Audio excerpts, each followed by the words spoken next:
जब हजरत सुलेमान अलैहिस्सलाम ने देखा कि अल्लाह ने उनको जमीन की हर मखलूक पर इख्तियार दे दिया है, चरिंद परिंद जिन्नात इंसान हत्ता के हवाएं भी उनके फरमान के ताबे हैं, तो एक दिन अपने रब से अर्ज करने लगे, ऐ मेरे रब, इजाजत दे कि मैं तेरी पूरी मखलूक को 1 साल का खाना खिलाऊं, सिर्फ तेरे लिए, सिर्फ तेरी रजा के लिए। अल्लाह ताला ने उनके पास वही भेजी और फरमाया, ऐ सुलेमान, तुम इस पर हरगिज कुदरत नहीं रखते, लेकिन इश्क की जिद कभी हार नहीं मानती। आपने दोबारा अर्ज की, ऐ रब, 7 दिन की इजाजत दे दे।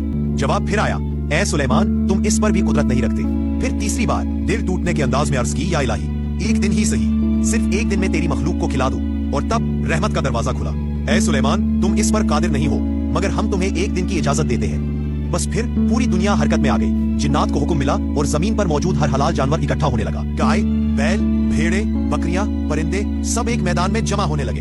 बड़ी बड़ी देगे चढ़ गई, शोले भड़के, हजारों जिन्नात, लाखों इंसान खाना तैयार करने लगे। फिर सुलेमान अलैहिस्सलाम ने हवा को हुक्म दिया, आहिस्ता चल, नरमी से, खाना खराब न होने पाए। एक दस्तरखान बिछाया गया, इतना लंबा कि अगर कोई इंसान एक सिरे से चलना शुरू करे तो दूसरे सिरे तक पहुंचने में पूरा महीना लग जाए। जब सब कुछ तैयार हो गया, अल्लाह ताला ने हजरत सुलेमान अलैहिस्सलाम की तरफ वही भेजी, ए सुलेमान, मखलूकात में से दावत किससे शुरू करोगे?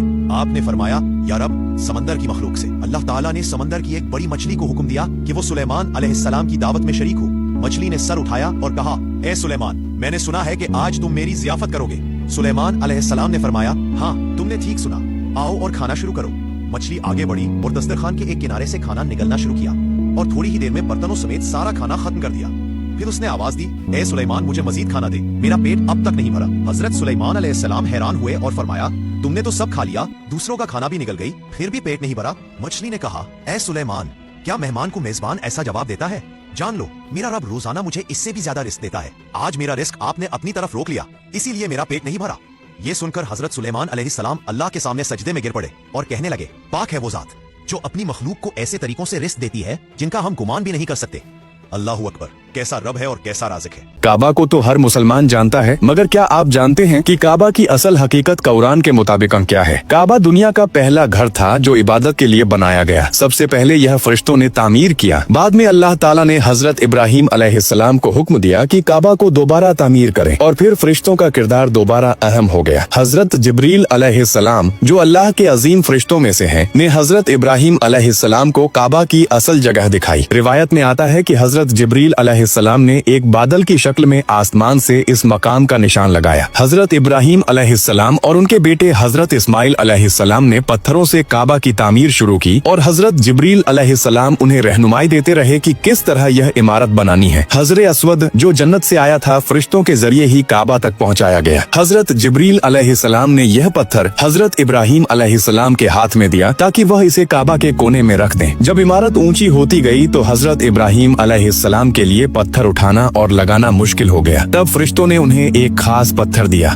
यानी मकामे इब्राहिम, जो आज भी काबा के पास मौजूद है। हजरत इब्राहिम अलैहिस्सलाम इस पत्थर पर खड़े होकर तामीर करते थे और रिवायत है कि यह पत्थर खुद ब खुद ऊंची जगह तक उठ जाता था ताकि हजरत इब्राहिम अलैहिस्सलाम आसानी से काम कर सकें।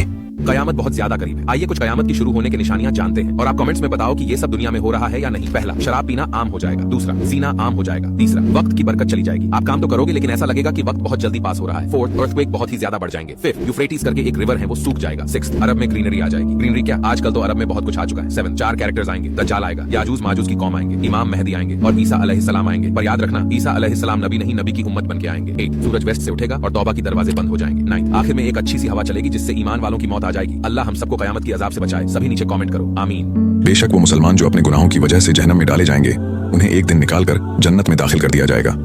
लेकिन जिस जहन्नम में डाले जाने की बात हो रही है उसके बारे में अल्लाह फरमाते हैं, बेशक जो लोग हमारी आयात का इनकार करते हैं हम उन्हें आग में डालेंगे। जब उनकी खालें जलकर खत्म हो जाएंगी तो हम उन्हें नई खालें बदल कर देंगे ताकि वो अजाब का मजा चुकते रहें। इसी तरह वो मुसलमान जो नमाज नहीं पढ़ते, इन पर जहन्नम में सानिप और बच्चों मुसल्लत कर दिए जाएंगे। ये आम सांप और बच्चों नहीं होंगे, बल्कि ऐसे खौफनाक होंगे कि जब एक बार डिसेंगे तो उसका दर्द 40 साल तक महसूस होता रहेगा। और जो मुसलमान दुनिया में नमाज नहीं पढ़ता, उसकी कब्र में भी अजाब के लिए सानिप और बच्चों मुकर्रर किए जाएंगे।